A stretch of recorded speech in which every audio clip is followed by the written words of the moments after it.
Hey everyone, Tony D and Little Joan here with your Hollywoke hot take. Smash like and subscribe. Thank you for smash liking and subscribing. Please check out my books, links in the description. Wokeness, a novel. Hollywoke, another novel. I cover the kind of stuff that I'm talking about here. Also, the Pineys, horror comedy in South Jersey.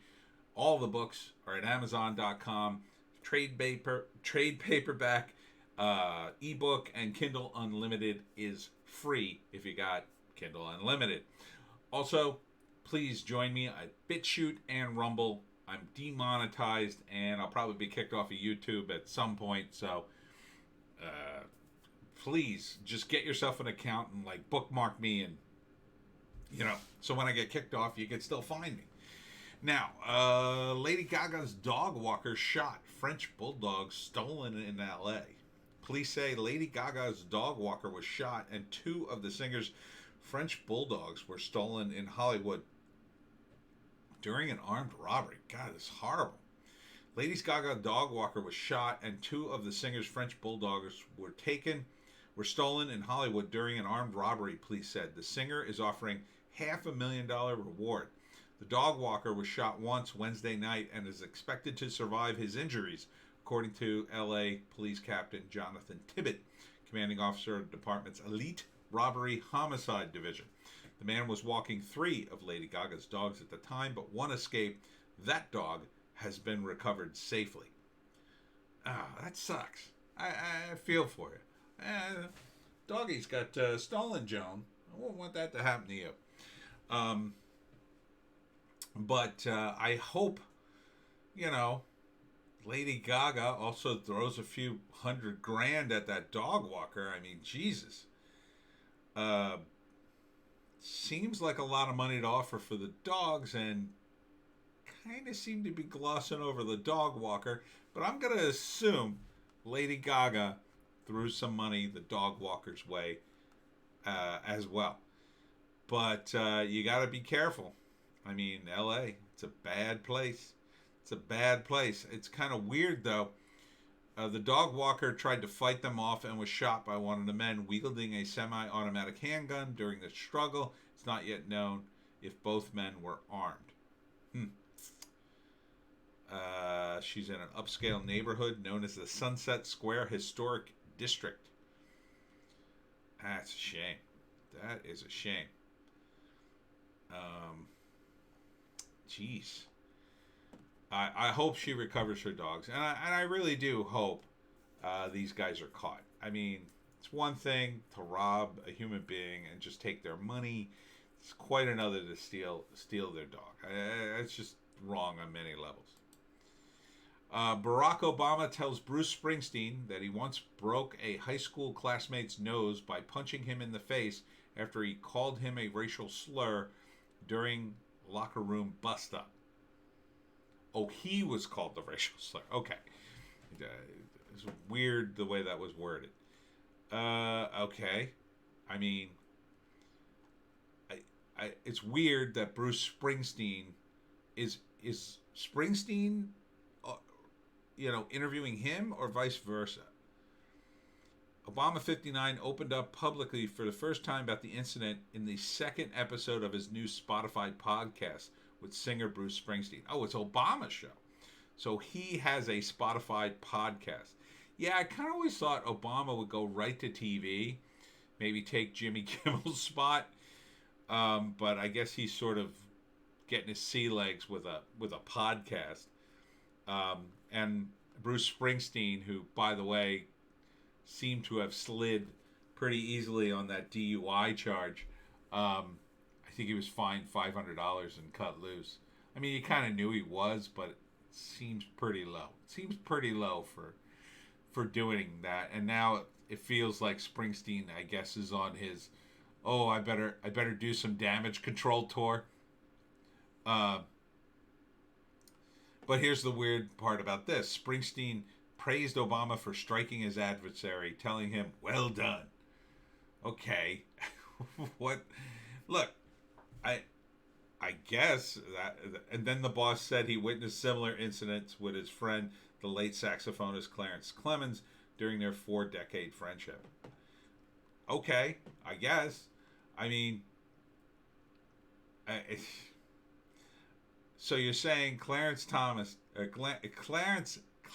and you, two of the most uh, famous musicians in the world, you got into it on that level? I mean, who is going to go up to Bruce Springsteen's saxophonist and start calling him names? It seems odd. Seems weird. Feels like virtue signaling. I probably believe Obama's story. I mean, I don't know if he's ever told it before, but whatever. I mean, I'm sure it happened. It happens to people who are black, but um, seems weird to share it with Bruce. you know, it's just odd. It's just odd to me. Uh, Kyrie Irving demands NBA change its logo. Black Kings built the league. I don't understand this one at all. Los Angeles Lakers legend Jerry West has been the symbol of the league since 1969. Brooklyn Nets point guard Kyrie Irving isn't afraid to speak his mind. Like many others across the league, Irving wants to see change when it comes to the NBA logo. Los Angeles Lakers legend Jerry West had been the symbol of the league since 1969, but Irving believes the league should do whatever it takes to make the late Kobe Bryant the new logo. Gotta happen, Irving wrote on his Instagram. I don't care what anyone says. Black Kings built the league. Guess. I mean, I think that would be kind of cool tribute for Kobe. I don't like the way he's framing this, though. It feels like he's kind of trying to bully the league into doing it, but I could give a two craps about the NBA. I mean, how about this? How about communist the NBA? How about stop sending the games to China? Oh, right, you make too much money, and you can't criticize China in the NBA, right? So you just keep it up. You just keep it up. Keep grinding that audience down. You'll be begging people to come back one day. This was a weird story. NBC pulls Nurses episode after massive backlash over. I don't want to say these two words on Breitbart, but it's apparently being interpreted as an anti-Semitic scene. And the deal was the plot of the episode involves a Orthodox Jewish person not wanting a bone graft from a goyim because for religious purposes. But that's a apparently it's not a thing really in. It could be kind of if you really stretch the interpretation religiously, but apparently, it's just not real. They just made it up for the show. Well, fine, whatever. I mean, but it seems weird that they pull the episode. Like, it seems weird that they would come up with this plot. Just seems like a weird plot. I don't know. These medical shows, I'm not down with them. They're boring to me. And they only work if they're, fairly realistic and giving people good information about medical stuff. Seems like everything else that's on TV, it's been stretched beyond the limits. So this, my understanding is this is not a real concern in the Orthodox Jewish community. But to say that it's anti-Semitic, I think is a huge stretch. I don't think that was the intent. I think they were just trying to squeeze out a plot, and this got approved, so it got written. So I would blame the executives. And finally, the dumbest story of today. Hasbro puts out damage control after Mr. Potato Head disaster. In case you didn't hear, it revealed earlier today that they would be removing This is from Bounding into Comics, by the way. Removing from the Mr. Potato Head, just calling it Potato Head, because they were trying to come up with a gender-neutral version of their toy. You know, the toy that was voiced by famous comedian Don Rickles in Toy Story recently, and like, I mean, it's a worldwide famous toy. Mr. Potato Head. He's like Mr. Peanut. And they have a Mrs. Potato Head that was introduced. So, why would you do this? It's just everybody trying to jump on the woke bandwagon. But Hasbro, it blew up in their faces. To their credit, they've already backed off of it. And now they're saying, well, that's not what we intended. We're just changing the packaging a little. This is idiotic, because once you open the door, the woke people come in, and then it's never good enough. It's never good enough. So your changes are pointless. The best thing to do when the woke show up to your company is to ignore them. Don't return their calls. Don't answer their tweets.